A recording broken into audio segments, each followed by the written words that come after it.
Echo. So we're trying to get an engine for the Celica. This one got a case of the rod knocks, so we need to replace it. It is toast. So in process of doing that, I came across this, which is a JDM motor. They only go 50,000 miles and then they ship them over to the US. Let us fight over their garbage.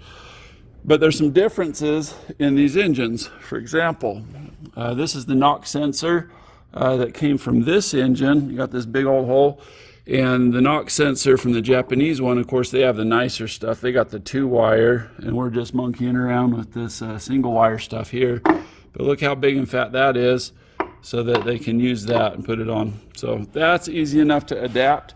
You just have to put 2 nuts back to back on it, and it'll come out pretty easy. See the vice grip? Pretty easy. Look at the vice grip marks on that. So I had to do that. And then I also had to deal with this. There's a big old hole here. And when you look on this engine, there's not so much a big old hole. It's just plain. So you can't just have all the coolant coming out the cylinder head and leaking everywhere. So what I did is I took the nipple, because there's a nipple thing coming out here. I don't have any M16 by 125 bolts to plug that with. So I cut the thing off and then I slid it across like you're slicing a pizza or a pie.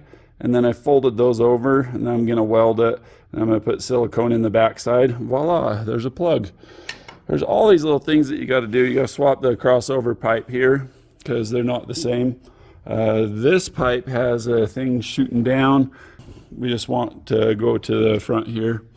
One other thing I had to contend with is this manifold was just mint. It's full of oil.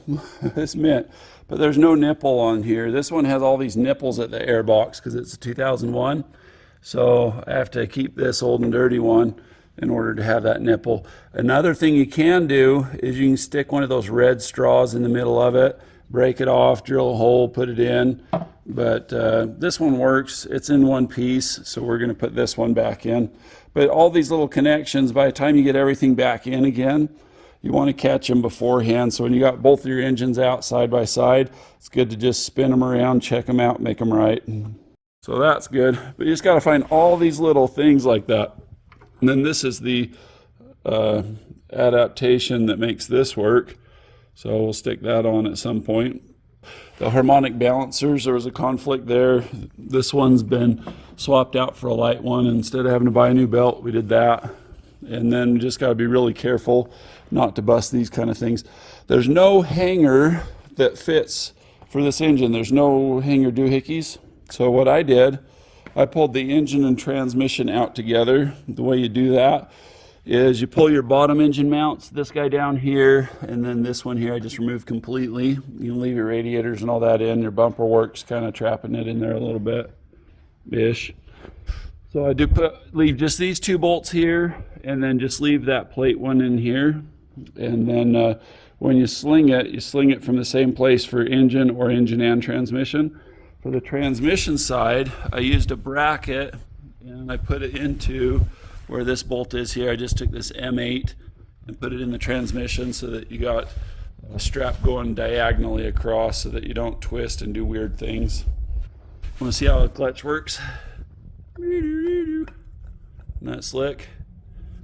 So new transmission, new clutch was in it, and then the engine decided to play the rod games. Anyway, I use is these little guys. So I tied on to this little bracket that you see here. So these are for like dirt bikes and crap like that. That's hanging from an M6 by 1. And on this side, I tied it around the motor mount because I've got one on this engine, one on this engine. I could have done a cross bolt with that. I wrapped it around this horn, and that seemed to help for not cutting it on this sharp aluminum, coming around the soft side. And then this had all soft lines. And then I went around this oil solenoid. With any luck, that one's still good, and I won't need this, but I'm not trying to break stuff on purpose that I might need later. So I wonder about this clutch setup here. There's nothing to put the pilot bearing into, really. I've got a bajillion pilot bearings, pilot tools that line that up.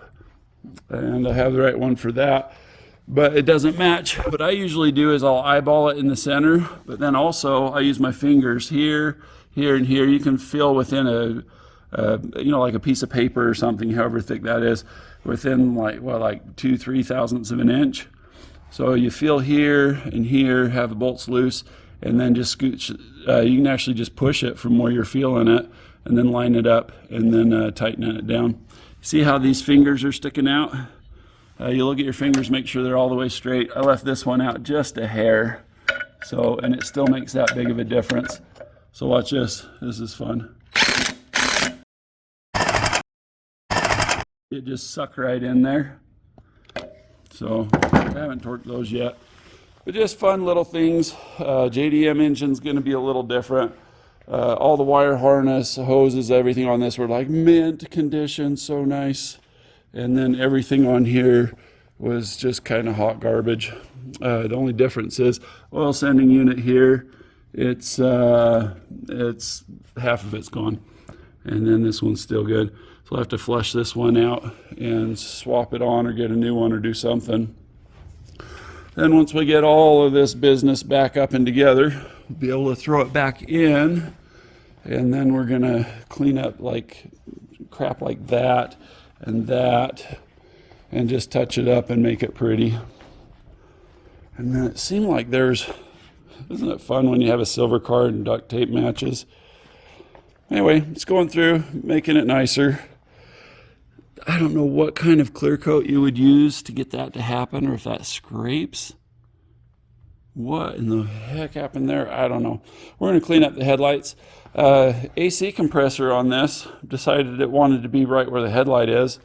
So I usually keep a little bit of packing around for stuff like that, so it's not making any contact anywhere, and we can get away with that. Steering pump, I just shove it down to the back there. That works great. Cruise control, not a problem. And then most of the wire harness all goes over here. When you do this by the book, by the Toyota factory manual, they tell you to undo your fuse box, undo all this stuff, pull crap out of the harness that goes up in here, separate it. Nah, you don't gotta do that. You just take this whole big harness, lay it over there. You got your PCM, do not open cover. You just kind of swing it over here. Slave cylinder, you bet. Not bad. Fuel lines, we cap them. That. So same thing with the transmission. I don't drain the transmission the whole way. I just throw in some cap plugs, and then you don't have to fill it as much, because it just barely got done, and not a big deal. One of my favorite things about this engine swap, about the whole thing, is this bracket right here. Because they've done the transmission, normally these get all rust packed and you can't get the CV axle out on the passenger side. I pulled the 2 bolts and it just came right out so easy. I did have to pull the little pins. There's a pin here and a pin here. So I used my vice grips, slide hammer, pulled those out, hammered them in. But man, this thing is so clean. I'm so excited about this one.